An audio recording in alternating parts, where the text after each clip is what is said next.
tips for creating your own short, sharp videos using free online tools. And welcome to the guests and welcome to everyone watching the recording as well as those here live today. We have a variety of ways of making videos. There's masses of ways, really. So you could use your phone, an iPad, a tablet, your computer. You could have your camera on.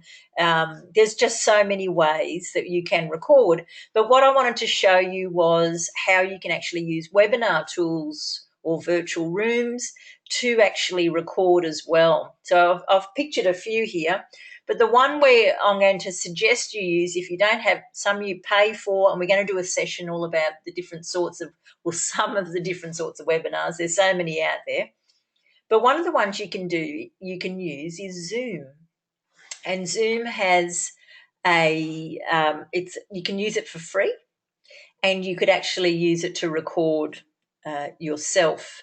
And so I've created a funny little video here, a little demonstration, and what I'm going to get you to do in a moment is I'm going to give you the link in the text chat that you can watch. And so, but what I wanted to show you too is if you're looking at doing a video, have a look, and welcome back, Kim. We've got the back screen of this image that you're seeing has it's not really well set up, and it was actually deliberately done for a bit of a demonstration that I did, but there's some really good content in it. I thought I won't redo it, I'll use that. But you can see in the background how you can see the ceiling and the boards and the curtains and the different lights. It sort of works, but know that that's a distraction if you really want to film. Now, what's really great about using Zoom is that if you're camera shy and would rather not have you on camera, so you can choose to have it on or off, so that there's that presentation.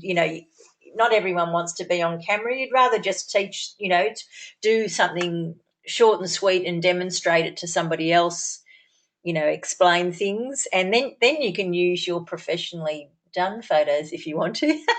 If you've got those, you can pretend you could have your your 21-year-old photo. No. Okay, now what I will do is I'm just going to shrink this this screen. I'm going to copy this web address here. I'm going to pop it in the text chat. And what I would like you to do is to actually watch this video when I press it. And it only goes for 2.5 minutes. So I'd like you to watch it independently and then come back and type in the text chat, what you see, and just any questions that you've got. But it's just a quick overview of using Zoom. Okay, so here's the link, and what I want you to, when you finish watching it, to type in the text so I know when to continue on. I'll go mute, and you can go from there. Any questions, type it in the text chat.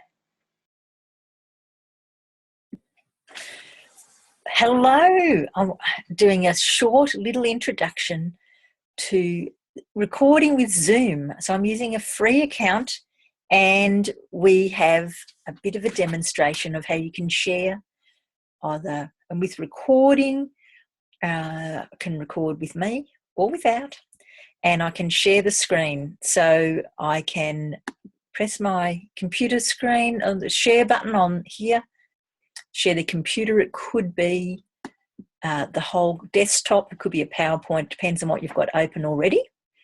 And here we go. You can record with your image being up the top right-hand corner, and you can also remove it. So there we go.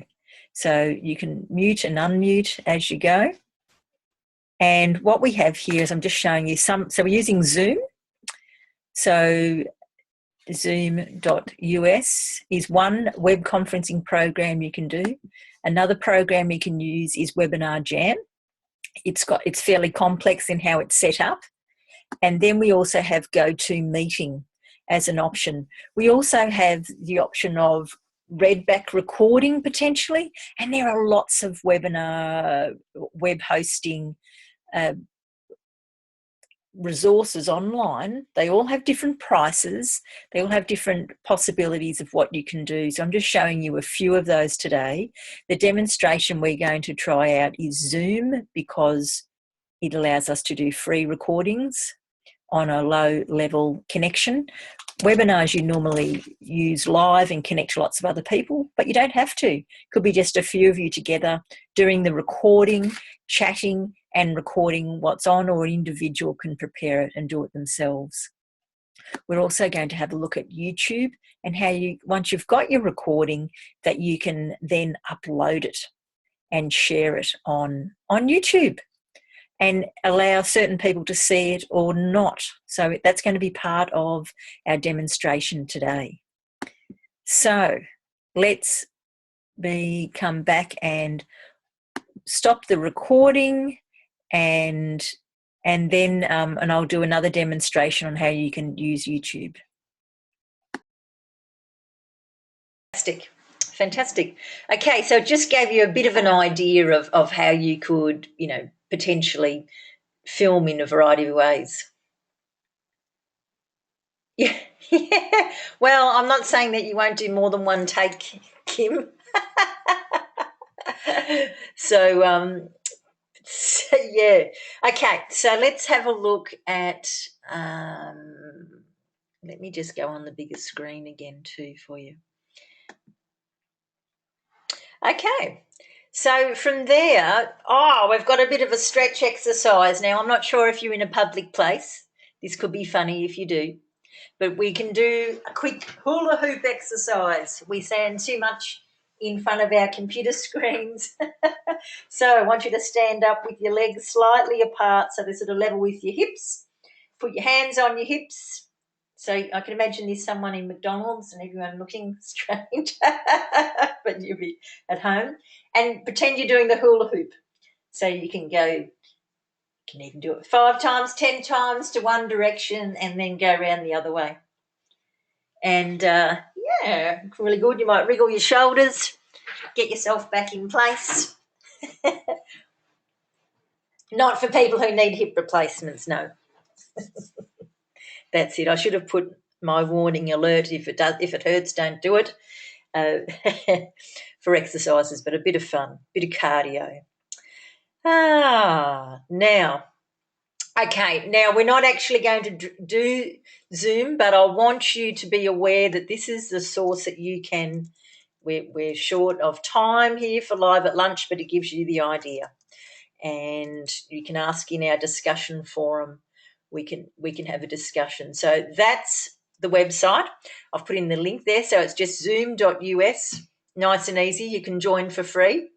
Of course, there's other pricings, but you can do a live connection. It lasts for only about 45 minutes. So you could connect and use it like a small meeting room. But you could use it just for recording, and it doesn't seem to be, there's no sort of time limit, I don't think, with the recording as such. So there's quite a lot of different, look, there could be other ones out there that I'm not aware of. And in fact, I got told of one yesterday that I'm going to explore. So there's lots out there, but this one I know works. And so there's a few controls on it, and some of it you need to do right up the top of your screen. Let me get my little pointer happening. So you have, and they can appear in different spots. So you just have to play around with it a little bit. You've got your mute and your unmute when it comes, and when you first start, this box over here is the one that pops up, and you can start it with the video. So you just get there's a few little options there. I can't give you, the whole full spot, but what you will need to do is you'd need to share your screen to show if you're doing a presentation. So say if you used a PowerPoint, you would need to have that. Okay. And then and if you wanted to have you being videoed, you'd need to turn the video on and make sure that you're unmuted, because I can tell you I've made recordings and then there's no sound and it looks great. So you can be doing more than one take. So it's just getting those little, maybe you write yourself a few little tips to get you going. There are it's a button right at the top of your screen that you'd normally see where you've got your controls, so you can manage those things, and so you can check what your video looks like. You can see record. There's a few different ones. So test your speakers and your microphone, that sort of thing. So that's like a pop-up box, and so that's one. When you finish doing your recording, you end up, it will tell you, it'll just pop up, and there is, in the settings you can actually set where it goes. So it automatically set up for me and went straight to my users, my folder documents, and created a Zoom folder, and it puts the date on it. So it's, so you can see, and it even has the time. So that's your file. So and it reverts, and it's as soon as so you press record, you finish recording.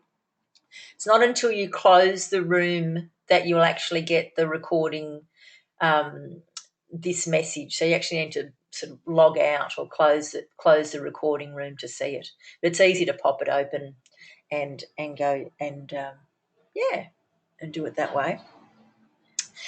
It pops it into all sorts of files, and what's really interesting, because GoToMeeting just makes, and this is the room we're in now, is GoToMeeting, and it just does like a video file, and what they call an MP4, but you can see here there's 3 files. So in this case, it has an audio only file, a playback file, and which I've never really used, and then so you can have it, but it's just, you could use it like for a podcast if you're into podcasts, or just have an audio file, or you can have it where you have an MP4, which is the name for a video file. So you get 3 different combinations there, all from that one, just pressing the button and saving. So very handy. And you can change the titles of your files, of course, but that's just what it is, how it looks, without too much fuss. So there you go. Then you have your video made, and you can do scripts. And of course, if you've got it where you're not being seen, you can have a pre-rehearsed script written out. You can wing it. You can do it however you feel comfortable. And I would recommend short and sweet is probably the preferable way to do it these days if you're doing some sort of instructional one. Now, once you've got it, you can send it as a file. Now, Kim just mentioned earlier that she's got a uni assignment that she needs to send in a recording. So you could send the file as is.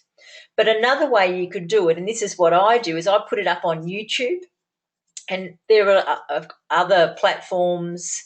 There's Vimeo. I don't know if any of you have your own video program, but that's so I'm just going to show you, some of YouTube.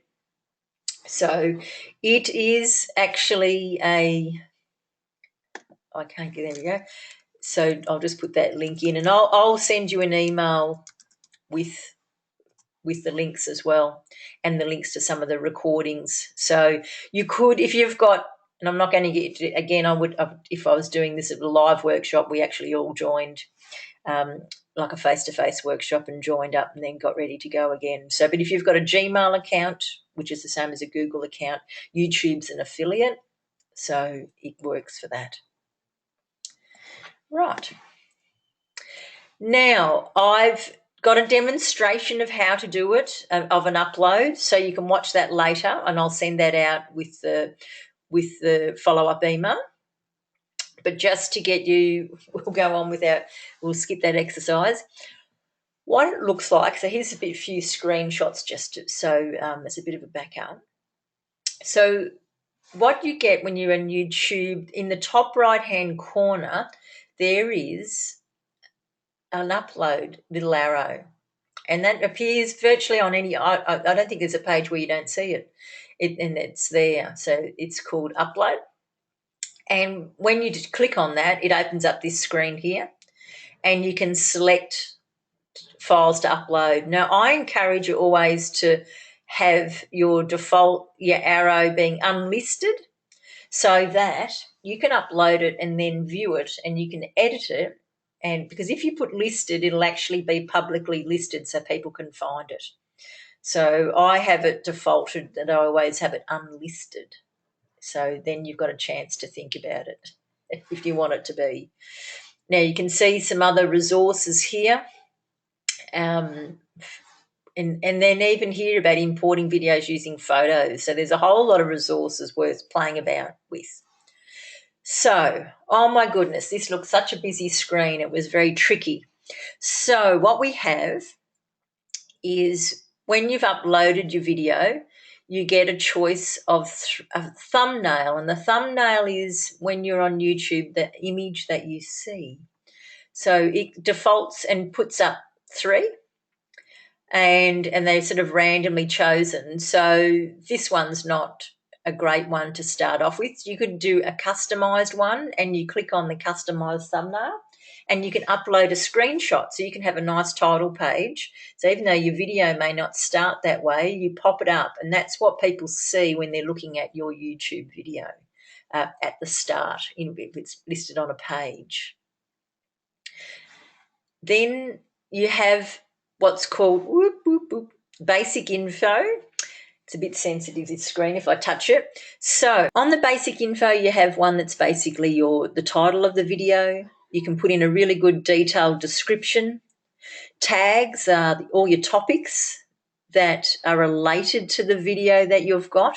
Tags are in lots of different sorts. So if someone was looking, if you wanted it to be public, you could have a way that people search and look for the topics that video is about, and that helps with search engines. Okay, as I mentioned earlier, I recommend that you have it unlisted, and that's a drop arrow for whether it's publicly listed.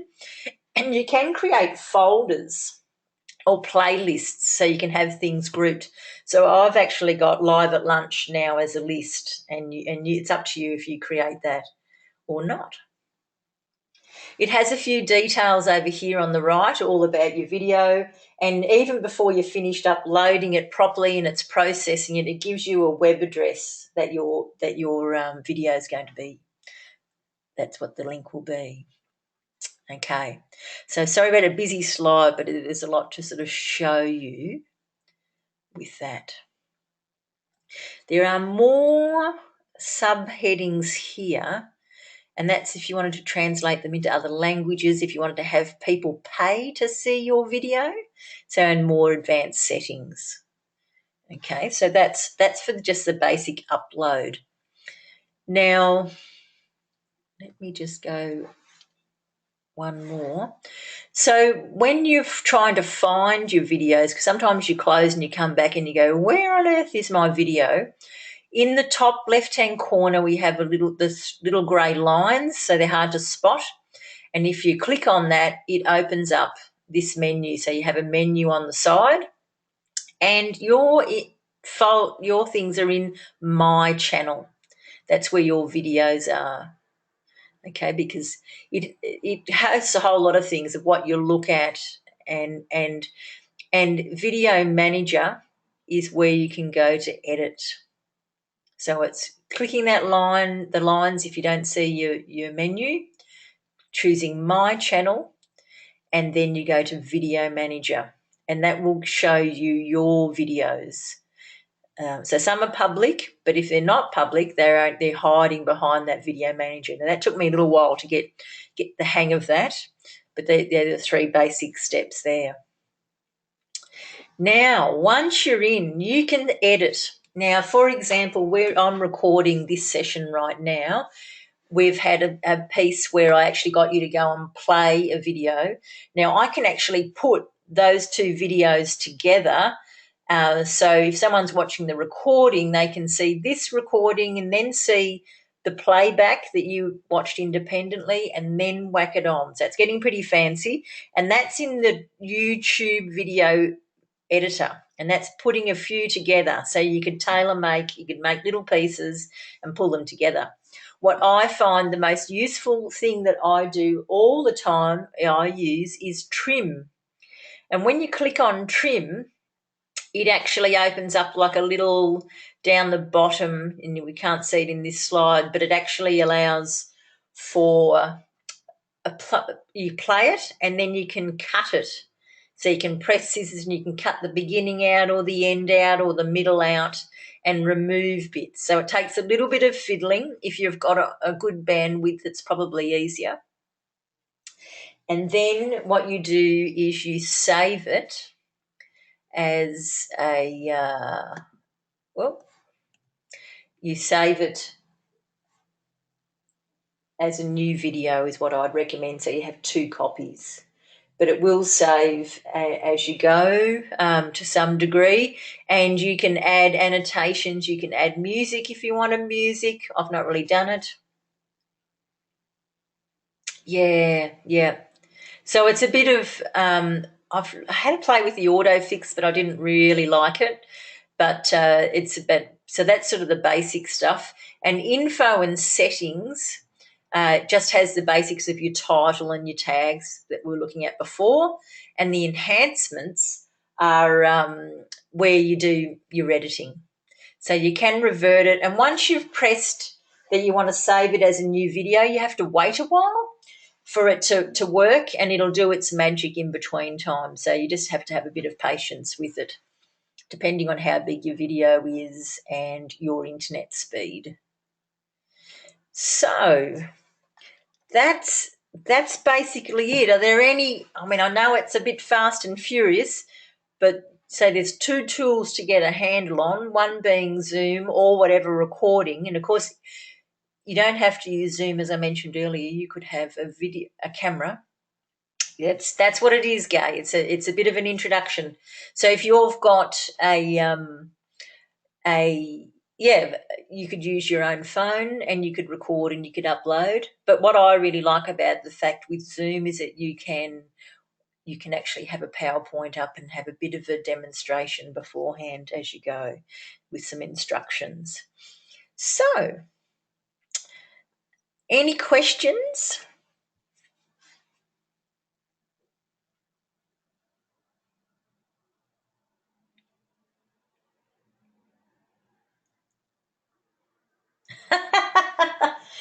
That's it, magical time.